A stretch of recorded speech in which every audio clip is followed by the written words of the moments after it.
আসসালামু আলাইকুম। আজকে আমরা হাঁটুর ক্ষয়রোগ বা অস্টিওআর্থ্রাইটিস অফ নি জয়েন্ট এই রোগ নিয়ে আলোচনা করব। আমরা প্রশ্ন এবং উত্তরের মাধ্যমে বোঝার চেষ্টা করব হাঁটু ক্ষয় রোগটি আসলে কি, কেন হয়, কাদের হয়, এর উপসর্গ কি, চিকিৎসা পদ্ধতি কি কি রয়েছে এবং কিভাবে প্রতিরোধ করা সম্ভব। একটি পরিসংখ্যান দিয়ে শুরু করি।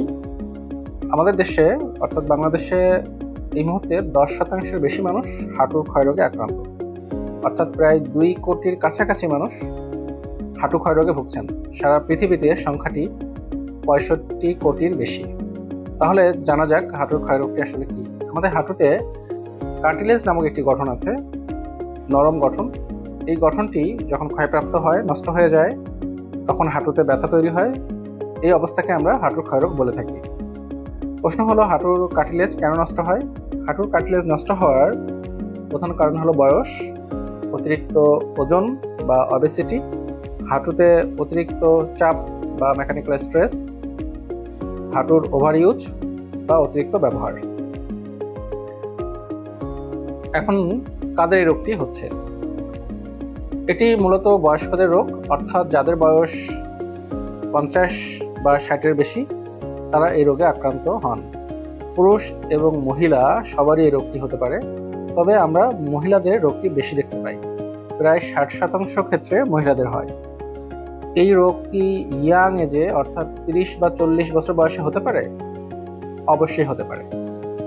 যদি আগে থেকে আপনার হাঁটুতে কোনো ইনজুরি থাকে, অর্থাৎ হাঁটুর মেনিসকাস বা লিগামেন্টস ইনজুরি থাকে, হাঁটুতে কোনো ফ্র্যাকচার বা ট্রমা থাকে, অথবা আপনার হাঁটুতে চাপ পড়ে এরকম কোনো কাজের সাথে আপনি সম্পৃক্ত থাকেন, যেমন স্পোর্টস হতে পারে বা অন্য কোনো প্রফেশন হতে পারে যেখানে আপনার হাঁটুতে অনেক বেশি অ্যাক্টিভিটি করতে হয়, কাজ করতে হয়, ওভার ইউজ করতে হয়, তাহলে কিন্তু আপনার হাঁটু অর্থাৎ বয়সের আগেই ক্ষয়প্রাপ্ত হতে পারে।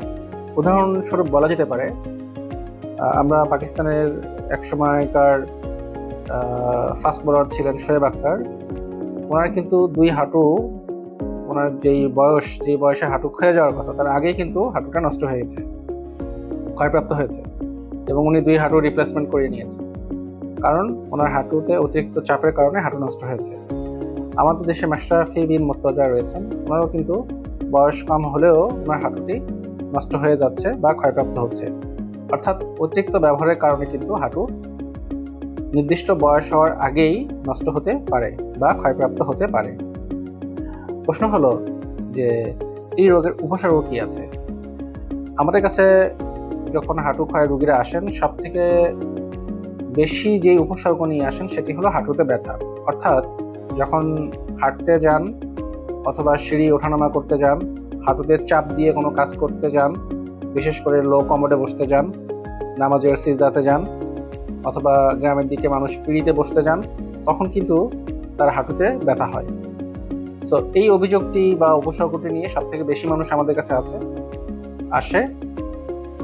এটার পাশাপাশি অ্যাডভান্স অস্টিওআর্থ্রাইটিসের ক্ষেত্রে কিন্তু হাঁটু ফুলে যেতে পারে, হাঁটুতে পানি জমতে পারে, হাঁটুর পিছনের দিকের অংশে টিউমারের মতন অংশ দেখা যেতে পারে, হাঁটুতে ডিফর্মিটি বা পা বেঁকে যেতে পারে, এবং হাঁটুতে স্টিফনেস বা শক্ত ভাব অনুভব হতে পারে।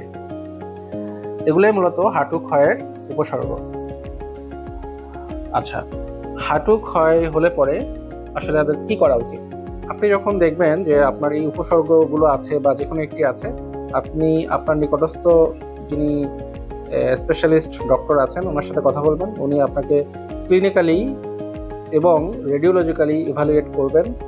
আপনার হাঁটুর একটা এক্স-রে উনি করাবেন এবং উনি বোঝার চেষ্টা করবেন যে হাঁটুর ক্ষয়ের কোন ধাপে রয়েছে, এবং হাঁটু ক্ষয়ের ধাপ অনুযায়ী চিকিৎসা পদ্ধতি নির্ভর করবে। হাঁটু ক্ষয়ের মূলত 4টি ধাপে আমরা ভাগ করে ফেলতে পারি, 1, 2, 3 এবং 4। যারা শুরুর দিকে ধাপে থাকেন, অর্থাৎ প্রথম দিকে থাকেন 1 বা 2, তাদের এক ধরনের চিকিৎসা পদ্ধতি, এবং যারা অ্যাডভান্স অস্টিওআর্থ্রাইটিস বা 3 বা 4 নম্বর ধাপে থাকেন তাদের জন্য ভিন্ন চিকিৎসা পদ্ধতি রয়েছে। যারা শুরুর দিকে ধাপে থাকেন তাদের জন্য চিকিৎসা পদ্ধতির একেবারে শুরুতেই যেটা আছে, 1 নম্বর হলো যদি বাড়তি ওজন থাকে ওজনকে কমিয়ে ফেলতে হবে, কারণ বাড়তি ওজন হাঁটুর উপরে বাড়তি চাপ তৈরি করে এবং হাঁটুকে নষ্ট করে। 2 নম্বর হলো তার লাইফ স্টাইল মডিফিকেশন বা অ্যাক্টিভিটি মডিফিকেশন, অর্থাৎ উনি এমন কোনো কাজের সাথে, জবের সাথে যদি সম্পৃক্ত থাকেন যেই কাজ তার হাঁটুর উপরে বাড়তি চাপ প্রয়োগ করে, তাহলে তাকে সেটা অ্যাভয়েড করতে হবে। অর্থাৎ এমন কিছু কাজ, যেসব কাজ হাঁটুর উপরে চাপ তৈরি করে, যেমন নিচে বসা, লো কমোড ব্যবহার করা, তারপরে অতিরিক্ত সিঁড়ি ওঠানামা করা, এগুলোকে অ্যাভয়েড করতে হবে। 3 নম্বর হলো মাসেল স্ট্রেংথেনিং এক্সারসাইজ, অর্থাৎ হাঁটুর আশেপাশে যেই সব মাংসপেশি আছে সেই মাংসপেশিগুলো শক্তিশালীকরণ ব্যায়াম করতে হবে।